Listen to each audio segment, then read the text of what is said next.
กถาโหในมันเป็นกถาลาบลีค่ะเนาะกถาลาบลีกถาเงินเข้าในเป็นกถาเจยเสอุคันธีนะคะเนาะพี่น้องบางเจก็พยายามฮู้ยามยินป้ายอยู่ในบางเจก็พยายามฮู้พยายามยินกถาอันในมันดีจังหือในมาถ่อมได้จำกันค่ะเนาะ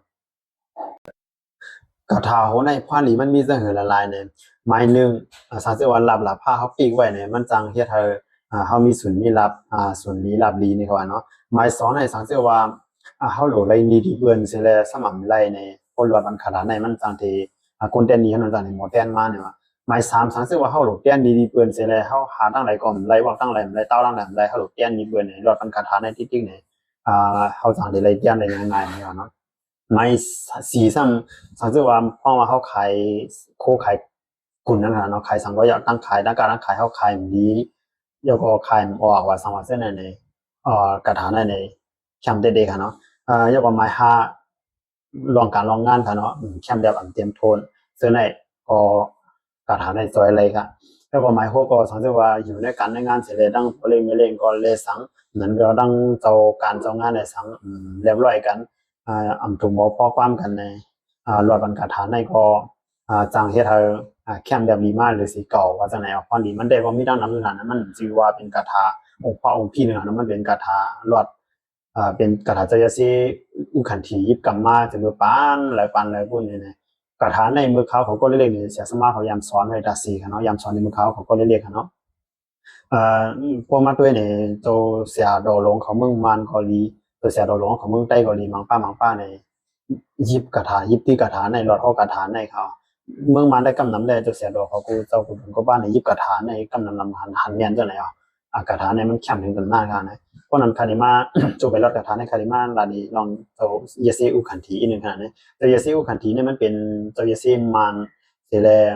เฮ็ดจังจั่งซี้สิปกป้องกันศาสนานะคะเนาะเตะพระฮือเตะกองมูฮือแต่ว่านำหมอฮือนำคุมฮือโคฮือในเกี่ยวกับเรื่องการศาสนาการปรายตาจังได๋เจ้าเยซี่อุคันธีเนี่ยมันเฮ็ดอะไรนำนะคะเนาะเป็นเจ้าเยซี่อ่อนป้านึงตำจือมุนเจ้าค่ะเนาะตำจือมุนเจ้าอ่าตำจือขุนตำจือเสถเทเป็นเยซี่เจ้าป้านึงสิแลเฮ็ดสังแลพุงกังเป้เหยอดันนายเฮ็ดสังแลลำลาผ้าเป้เหยอดันนายถึงที่บ่ได้เตะพระจุกพระกิงเตะกองมูอย่างก็เมโขเมตาเฮ็ดนำหอเถก็จะในคันเนาะกันอันเจ้ายะเซเฮ็ดไว้ในมีนำนะคะเนาะมันเจ้าเฮ็ดไว้ในนำเตนำว่าเขาเฮ็ดปกป้องกันศาสนาศาสนิกาในเฮ็ดไว้ไล่ดันนำเตนำว่ามันเจ้ายิบที่กฐานในตาสีแลถึงดีครับมันเจ้าบ่ได้มีสุมีลับลามีเงินหนุนเงินตานก่อนนำเสียได้ซึ่งซังบ่ได้ปกป้องกันศาสนาเรื่องก่อซึ่งไหนนี่อย่างก็จะนั่นแหละสังว่ากฐานในนี่พายุมยำก็มันสิเป็นพรนี่ล่ะ1พร1ตอนอยู่ยามจังได๋สิขาดขึ้นมากับสิเป็นแพกันจังซั่นนะใครเอารอดเอาฮอกูคำกูไหนก็เอารอดเอาฮอไลมันเป็นกรุงพระตรสังขารมันเป็นกฐานดีนะครับมันสิว่าองค์พระสวาหาเทคมันสิจังนั้นนะเฮาว่าเฮารอดอาสิก็เฮาเลยกู้อยู่หลายๆก็เฮาเลยกู้สู่มันจอมนั่นเนาะระดับพาเฮาไปเข้าสิได้ก็เฮารอดไว้เฮาบ่ได้กู้สู่จอมนั่นเนาะอันกันมาสอนด้วยว่าด้วยกฐานนี่ค่ะเนาะคานิว่าก็ลอยๆว่าก็เทิงๆค่ะเนาะเฮาบ่จังซี่เรื่องนี้ อรหังปหิอันตาจยัมสุกตัมอามิตัมวิรสัมลลิตัมอตุลัมสรณัมทิอุปสัมมัมยมกัมสุขตัมสรณัมอนามามิจินัมนี่กันเนาะบอกว่าไว้ก่อนอรหังปหิอันตาจยัมสุกตัมอามิตัมวิรสัมลลิตัมอตุลัมสรณัมทิอุปสัมมัมยมกัมสุขดัมสรณังปนามามิจินัมเดี๋ยวเราจะไหนกันเพราะว่าไว้เพราะว่าไว้ก็ไรครับว่ากำตัวรู้ก็ไรครับเพราะว่าโดยตัวมันเหว่าไหน